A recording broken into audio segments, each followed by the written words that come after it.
dalam satu kita wakafkan, kita infakkan umpamanya 10.000, memang secara fisik duit kita berkurang menjadi 90.000. Tetapi ini akan diberikan oleh Allah Subhanahu wa Ta'ala tambahan kebaikan, bahkan Allah akan membukakan pintu-pintu rezeki yang lain, keutamaan yang lain. Kalau dalam Al-Quran dikatakan oleh Allah Subhanahu wa Ta'ala, orang yang berinfak itu ibaratkan menanam satu bulir benih, melahirkan 10 buah atau 10 tangkai yang lain, bahkan sampai 700 kali lipat. Subhanallah. Hadirin rahimakumullah. Hadis yang lain dikatakan oleh Rasulullah sallallahu alaihi wasallam, as-sadaqah tasudda sab'ina baban minas sedekah itu menghapus 70 keburukan. Subhanallah. Sedekah itu akan menghilangkan 70 keburukan. Dalam hadis yang lain juga dikatakan oleh Rasulullah sallallahu alaihi wasallam, kecelakaan atau keburukan atau sesuatu yang buruk itu salah satunya bisa dihilangkan dengan sedekah. Maka Allah akan memadamkan murka dari Allah. As-sadaqah tadfa'u ghadaban Rabbi. Sedekah itu akan menghilangkan kemarahan Allah. Kita ini hidup di dunia dengan segala pernak-perniknya, pasti ada saja kesalahan yang kita buat. Mungkin ada kemaksiatan yang terlanjur kita lakukan. Ada hal-hal buruk yang menyertai kehidupan kita yang mungkin kita belum sempat ketahuan kepada Allah Subhanahu wa Ta'ala. Itu adalah dengan sedekah. Itu kata Rasulullah SAW dalam hadis yang diriwayatkan oleh Imam Tabrani. Kemudian sedekah itu adalah penghalang kita dari api neraka. Hadis diriwayatkan oleh Rasulullah SAW, inilah yang menyebabkan kamu dihindarkan dari kematian yang buruk, kata Rasulullah SAW. Ini orang Yahudi, bukan orang Islam.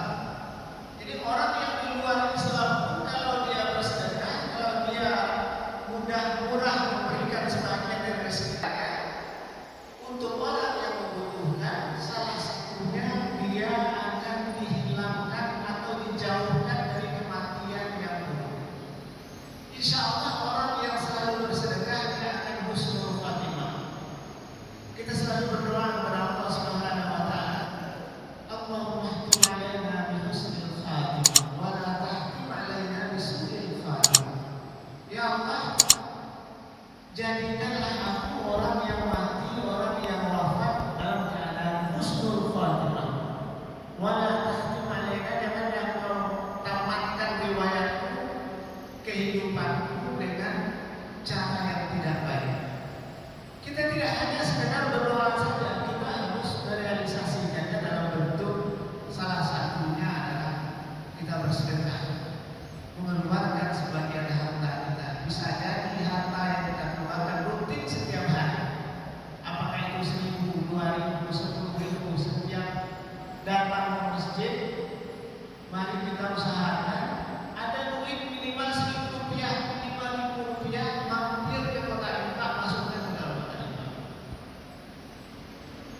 Kata Rasulullah SAW, Allah itu menginginkan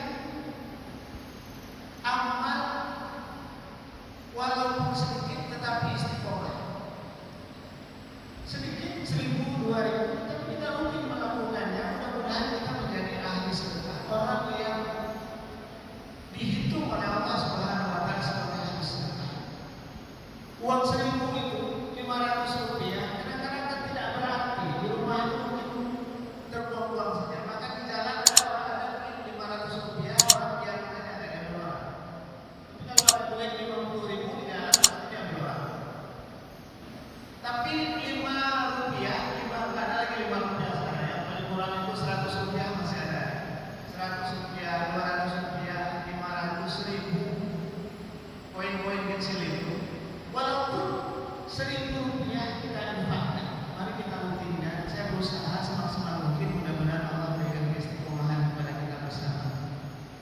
Setiap mau pergi sholat ke masjid pagi-pagi, sebelum subuh, sebelum azan, usahakan saku kantong baju kita itu ada duit minimal Rp1.000.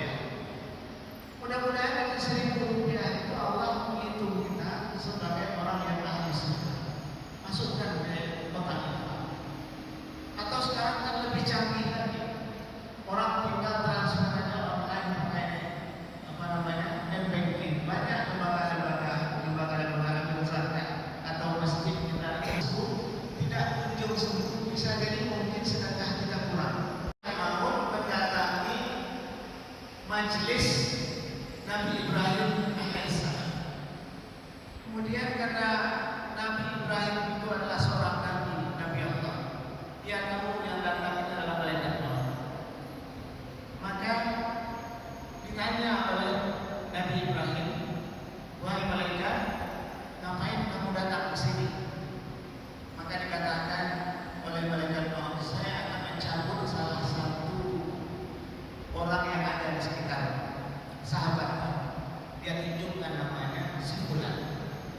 Malam ini. Maka Nabi Ibrahim terkejut. Sahabat dia, orang dekat dia, berada di majelis dia, malam ini mencabut nyawanya oleh malaikat Allah. Sampai-sampai Nabi Ibrahim itu ingin memanggil sahabatnya itu, menyampaikan bahwasanya sebentar lagi kamu siap-siap, sebentar lagi akan dipanggil oleh malaikat Allah, akan dicabut nyawa. Kemudian setelah majelis itu usai, Nabi Ibrahim tak tega pula menyampaikan para sahabatnya itu, malam ini kamu akan dipanggil oleh Allah, malaikat Allah akan berada dekat dengan saya.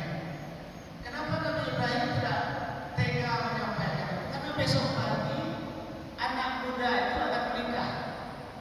Besok pagi dia akan menikah. Malam ini akan cabut nyawanya oleh Allah Subhanahu wa Ta'ala. Kemudian besok paginya Nabi Ibrahim Haji SPDMA yang mana saat ini beliau sedang membangun kompleks rumah Quran beserta masjidnya di dekat kantor cabang Bintang Utara. Semoga terwujud. Di samping masjid sudah disediakan kopi dan juga teh dan juga jelajahnya.